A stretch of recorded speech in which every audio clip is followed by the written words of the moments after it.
Good morning, everybody. It's Benita. It's early and it's cold here, and I hope everybody slept well. I'm up early. Remember, I couldn't go to bed couldn't go to sleep until late.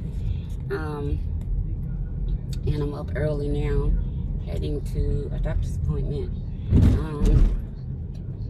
I just wanted to say thank you guys for drinking my V8, for being on this journey with me. Some of you been here from the beginning, and some of you are just coming on. But wherever you hopped on board, I'm thankful. Especially for those that are have let me know that you're praying for me, praying with me, that you send me well wishes. I'm exceptionally grateful to you. Thank God for heated seats. Oh man, I got behind the school bus. Hold on, let me get my shades. The sun is sunny today. Let's see if I can turn around. There we go. There we go. So this morning I'm just going to see my regular primary doctor, just to get a recheck. Some of you remember when I had my second brain surgery, I hemorrhaged really bad, and from hemorrhaging, I was dying.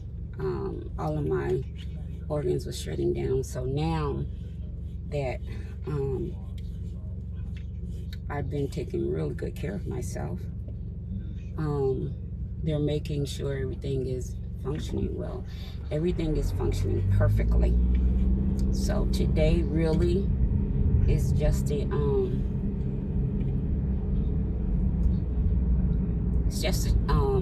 lab work.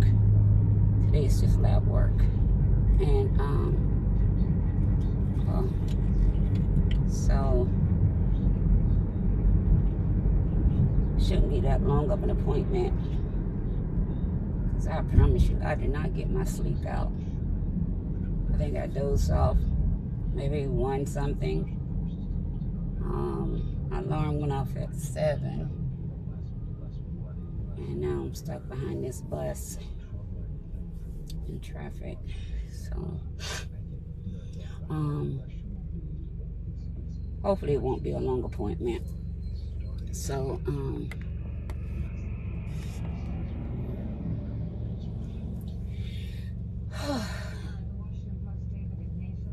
but nevertheless, it is cold today. I forgot my gloves. I normally keep gloves in my car. I forgot my gloves. But like I said, today is just lab work. Easy peasy, lemon squeezy. Shouldn't be too bad. The I think they're called phlebotomists. The lady, well, she's, I don't know if she's younger or older. Can't tell by how someone looks. The lady that does that works in the lab, she's really good. When she sticks you don't even know she's doing it. I don't even watch. I turn my head. So she's really good at what she does. You know, some people, they have to stick you 2 and 3 times, and then by then you're angry. You know, then they want to say, "Oh, your blood pressure is going up." Duh, he's sticking me. So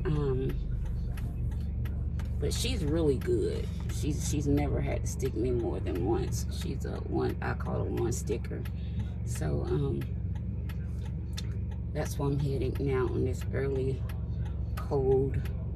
I think it's like 40 degrees here, you know. So I have on a sweatsuit, and then that has a hoodie. Then I have a wrap, And I got gloves in here somewhere. I don't know where they are, but I know I keep them in my car somewhere.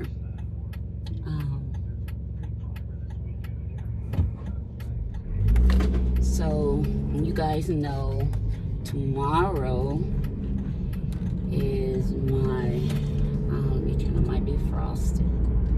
Is my,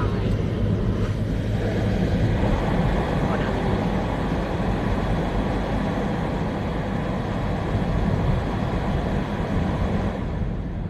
I have to turn my defrost on my windows. So tomorrow is my eldest daughter's birthday. Had she still been living, tomorrow she will be 40 years old. You know, I think what amazes me is that I will actually have a 40-year-old daughter at this point in my life. You know, I was a teen mom.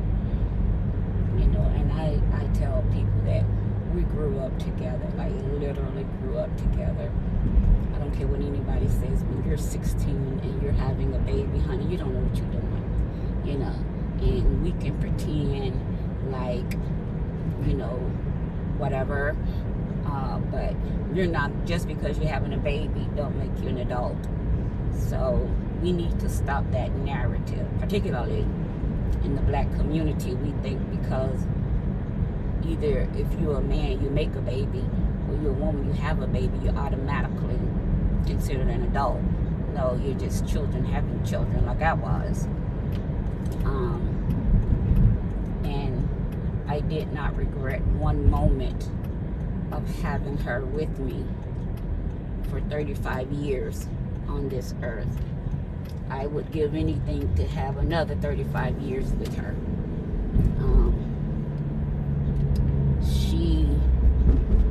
She was so much me in a lot of her ways, in most of her ways. You know, she was so much me. She was so much of who I am, you know, in most of her ways. And I would be just really untruthful if I told you that time has made missing her any less. It hasn't.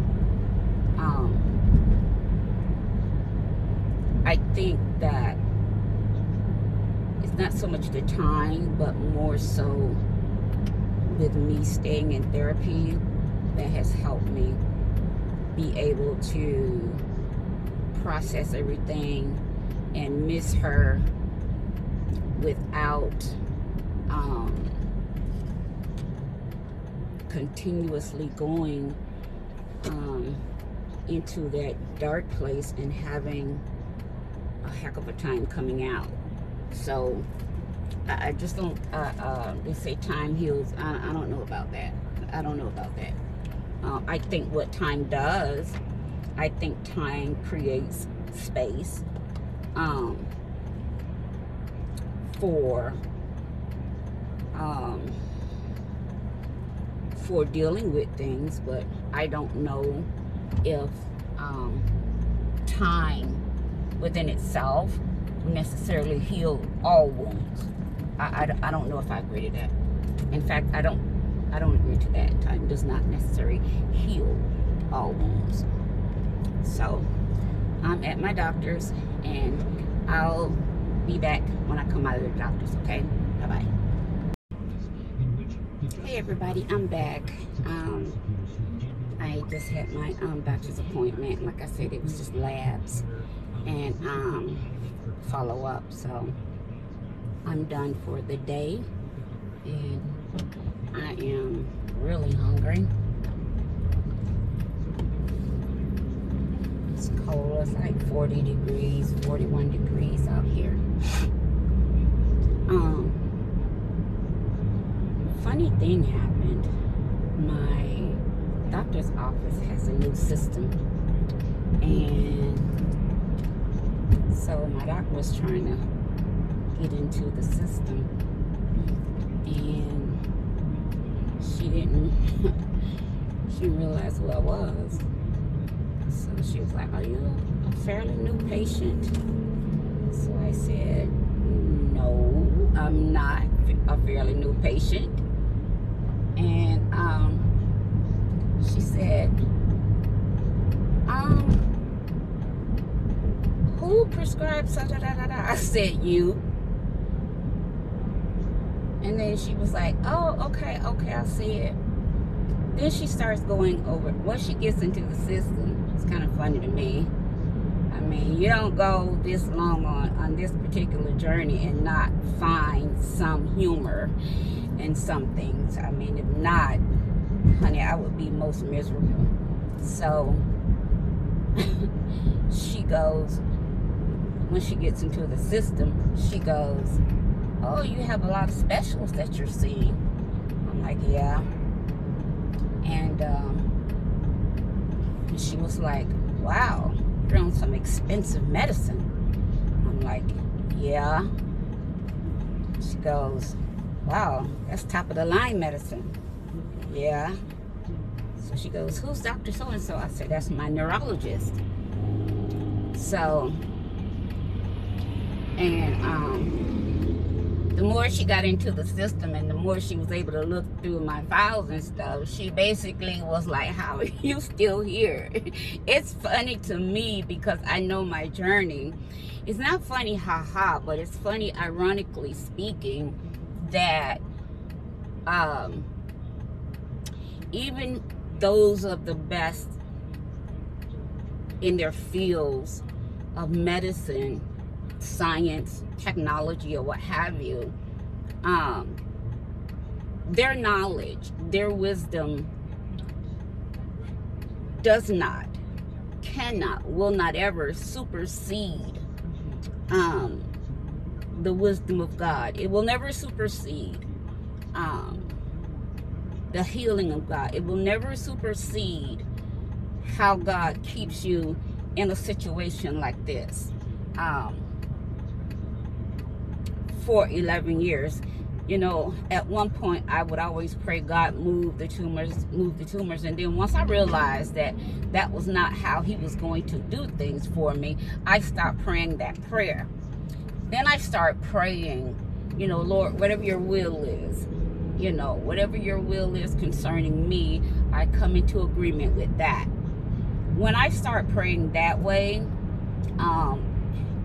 that just kind of took some of the worrying off, you know, where I used to be afraid to go to sleep because, like, a lot of things would happen when I was trying to go to sleep. I had the first stroke in my sleep.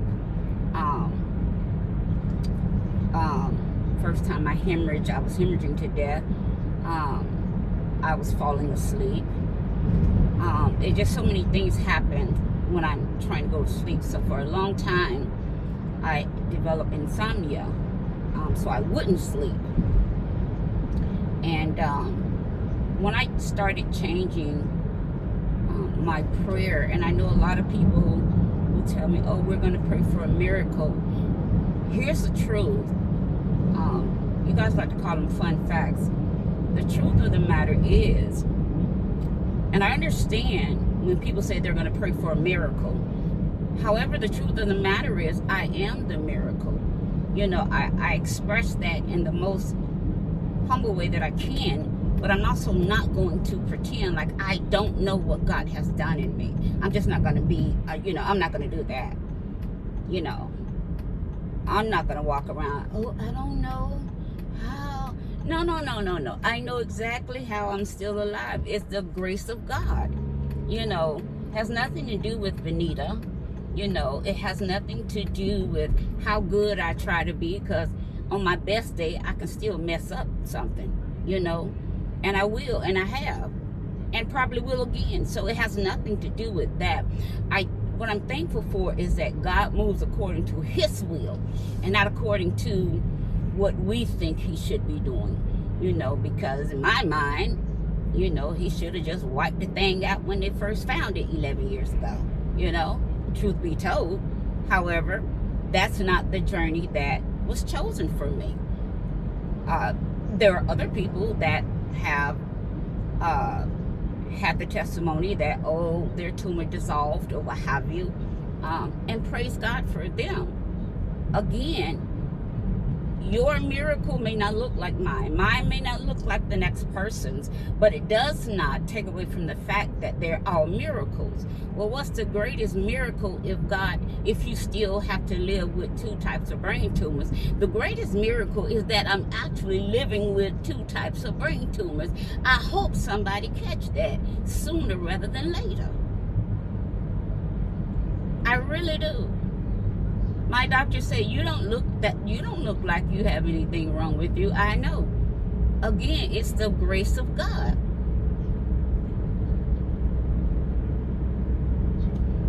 So she was asking me, how am I doing now? What stage, or where am I with all of that, with the tumor and stuff? I said, well, right now, the tumor has decided to wrap itself around my carotid artery. And she just kind of sat in her chair. She says, oh no, don't tell me that. You know, everyone knows how serious that is. You know, so that's why I went from being monitored once a year, every 3 months. Now I have to be monitored every 8 weeks. So,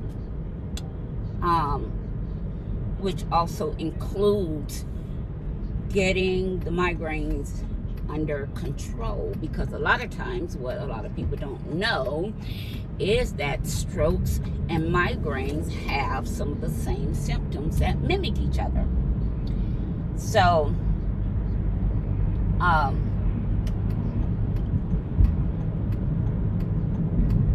because of that, I have to do preventative measures, you know, to make sure the migraines are, you know, kept at minimum as much as possible.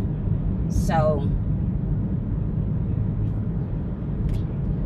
but overall, today's visit, it was quite enlightening, because I knew that people, sometimes you can hear my story, but then look at me and you can't reconcile the two together. That's one thing. But when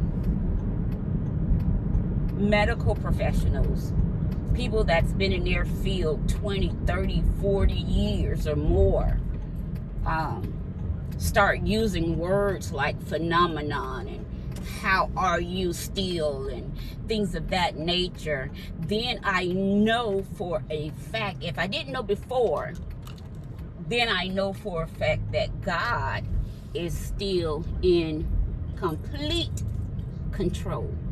Not just in control, but he's in complete control. Because now, hold on. Because, part 3, because now the very doctors that have diagnosed me, worked with me for these past 11 years, are now saying they're not understanding how I'm still here. You know, my neurologist said to me, he said, this isn't the biggest tumor I've seen, but it's most definitely in the top 5 of the biggest that I've ever seen.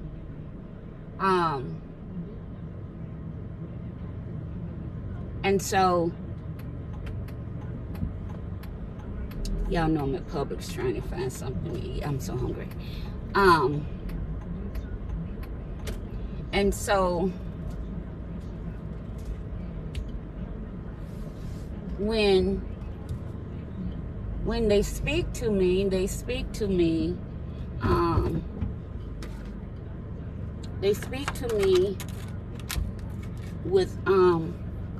with eyes of, you know, like, whoa, like I can see in their eyes, like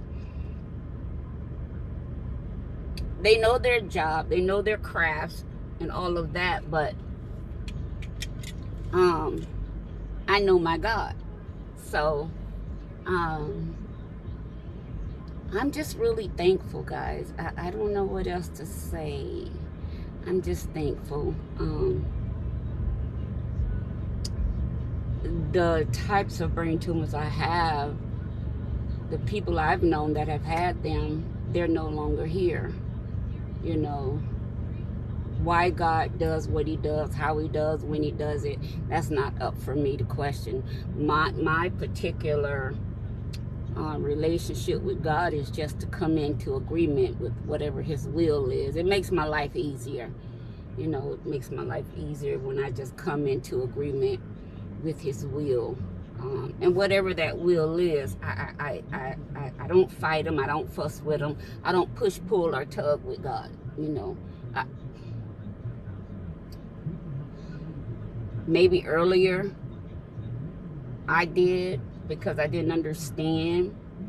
But like I said, I was first diagnosed 2012 with this particular set, 2 different types of brain tumors. The first one I was diagnosed in 2012. The second one I was diagnosed in 2016. But it was there all along, just that no one else could find it until I got back here to Atlanta. Again, following the leading of the Lord. You know, Holy Spirit was like, okay, move back to Atlanta. There's a miracle there for you. I'm like, okay. I didn't really, I had an apartment here, so I didn't have to worry about finding anywhere to live. So I just, you know, came to my apartment here. You know, I had an apartment where I was living, and then I had one here. So a lot of people don't know that. They think I'll just kind of flying by the seat of my pants. No, I'm a very well organized woman. What I'm going through financially right now, that just happened this year, within the last, I'm gonna say 5-6 months. And that's because after radiation, I don't know, my body took a hit. And I'm still, you know, coming back to full strength, you know, because when you get radiation directly to your brain, it's not like, you know, this is not to minimize anything anybody else go through. All right, I just can't speak for what anybody else go through. But I will say this, even according to medical professionals, radiation delivered straight to the brain is different from radiation delivered to any other part of the body.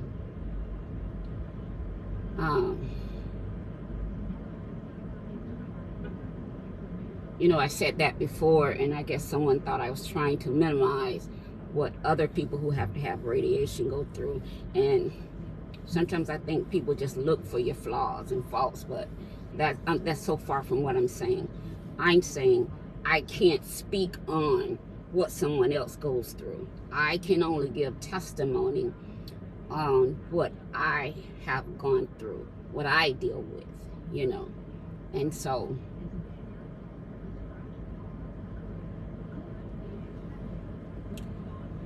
that's what, but up till now, I've maintained my entire lifestyle, the way I've wanted to live, the way I'm accustomed to living. You know, like I said, just this year, last 5-6 months, hit me really hard financially. So yeah, it's been 11 years. February next year be 12 years. And I know the number 12 in scripture has prophetic significance. And I don't want to be presumptuous and try to speak on that right now. But I do know that there is significance in the number 12, particularly for me, you know, because, and this is what I want to say to anyone who has, you know, loaned yourself to God so as a vessel so that he uses you. Somehow he makes it for your good, but it all works out for his glory. I had to change my mind and believe that God chose me. He trusts me enough for me to go through this particular journey, this particular length of time for his glory. He's going to make it work for my good. Yeah, it's a little scary right now. Financially, it's a little scary right now. You know, I'm not going to even lie to you. It's a little scary right now. I got behind on my rent, everything else, you know, but my rent is behind. That's scary for me. That's scary for somebody who's used to doing and having and not missing a beat. My therapist said it's because I'm used to being in control. I'm used to having everything in order. She could be right. She is right. So, but I believe that something significant, and to be honest, I believe it's working now. Even in the midst of me having to put up a GoFundMe, even in the midst of me possibly facing an eviction, I still believe that God is working something out that I can't see, because how can I say this? I'm worried, but I'm not.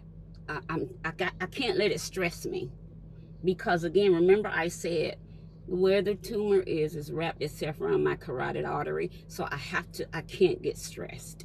I can't. That's not a luxury. I don't have the luxury of being stressed. So I just stand on the fact that God made me a promise, and I have yielded my entire life, my body, to his will. And I just don't believe, according to our relationship, that I've done my part and I get to see the reward here on earth. You know, that's my promise, and that's what I'm holding to, no matter what else happens. Like I said, 11 years is a long time. And it's not been easy. It ain't been fun. It ain't been kiki kaka, none of that. But God has been faithful. I will tell you that.